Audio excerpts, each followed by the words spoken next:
50s and 60s. Yes. You were the trendsetter. You were Tony Curtis. People copied you in everything you did. Were you conscious that you were setting trends? I was unconscious.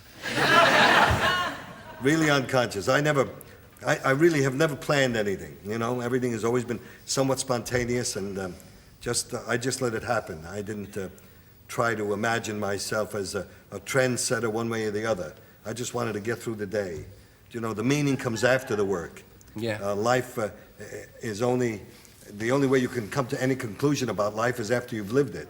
People have asked me, when am I going to write it? But then you're dead. Yeah, but people have asked me to write an autobiography. I said, but I can't do it. I don't know how it's going to end. Yes, but it'll be too late by the time Yeah, it right. ends. Yeah. And then who would want to read it? Well, I mean, a lot of people are writing sort of Hollywood exposés. Oh, well, but yes. Well, I mean, Jackie Collins wrote Hollywood Wives. I've had more Hollywood wives than she has. I mean, you know, it's crazy. Boasting again. Yeah, right on. He's not like that anyway. No. Of course it is. It's worse. Worse. Yeah. And you, Terry, how are you? I'm bearing up under the unequal strain. It's the throat, you know. How many of these shows have you done so far? Oh, shut up. They couldn't shows? care less about me. No? Just before the show started, I went down and I breathed on them and they all ran out. It's the barber you go to. I shouldn't have had that garlic last night. Right. Listen, how did you get on to talking about me? This interview is about you. Yeah, you think so, huh? Okay. It's just because... Do you ever say to yourself, here's me, the boy from the Bronx? No, I don't. Why not? Well, because I didn't come from the Bronx.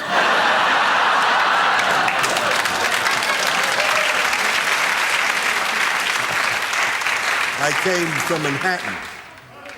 And I was born and raised in Manhattan. I lived in the Bronx once, but that's... Listen, if I'd wanted a geography lesson, I wouldn't have asked you that. Right. Why didn't you come from the Bronx? Oh, yeah, right. You ruined the whole thing there by not coming from the Bronx. Well, you know, you've kind of put me... May I stand up for a minute? I'm going to button my jacket. You just told me something about buttoning jackets and sitting down. Getting up and down. There's a pair of us with button jacket, but I As still a matter feel... of fact, I think I'm going to stand up and open it again. Yeah, but if you had come from the Bronx, you Yes. would have done that properly in the first place. Right. And now it turns out you Now come I from forgot Manhattan. what I do you forgot know? what you said. Yeah, but when you get down, did you think... Because remembering the parts that you had Yes. and all the rest of it, you had a very marked Bronx accent, although you came from Manhattan. Let me say this. Living is living. From the first day you're born, the fact that you end up in the movies doesn't make you any more special than before you ended up in the movies. Of course not. So, you know, I don't reflect on it. Oh, poor little boy from the Bronx or Manhattan ends up a famous movie actor. To me, both are distinct, strong, and positive. One cannot forget your past, and you cannot forget your present, and you hope for the future. You know, I've learned a very important lesson. I've come through a very serious illness. I'm an alcoholic and have a drug addiction, and this really almost killed me.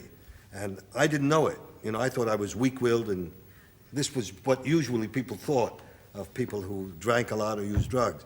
But I have since found out through research that's been done in America that it's a disease. And it's a disease that you have to fight as a disease. It's an incurable disease that can be cured only by abstinence. So therefore, I thank God that I'm still alive and able to battle it and able to help as many friends as possible in that. So you see, the fact that I'm alive talking with you here, with these fine people here, that in itself is the blessing. Well, and also it's full marks to you for the strength of character that Well, it's taken. the character only comes from the researching. You know, and I can't spread the gospel enough. There was a time where I said, oh, it's all just rhetoric, and it's all political, you know, drinking and drugs. They're just saying that because they don't want whatever. But it's true.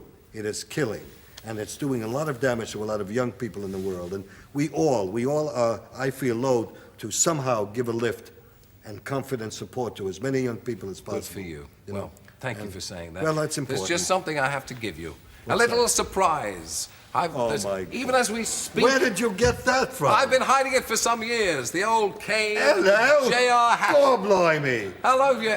Yeah, how long Where have did you this been come missing from? that? I stole it I've the been last missing time it you for- were over here. No. I nicked it from you, yes. Did you nick it from me? The old cane and the hat. Bend over. Look at that. Well, I'm so happy you got my stick and hat for me. Isn't that a nice Isn't it wonderful, yeah? I love it. Where did you find it? Tell me. Let that be my little All secret, right, shall we? gee, what a fine show this is. Tony Curtis, Happy ladies I and am to gentlemen. be here, ladies and gentlemen.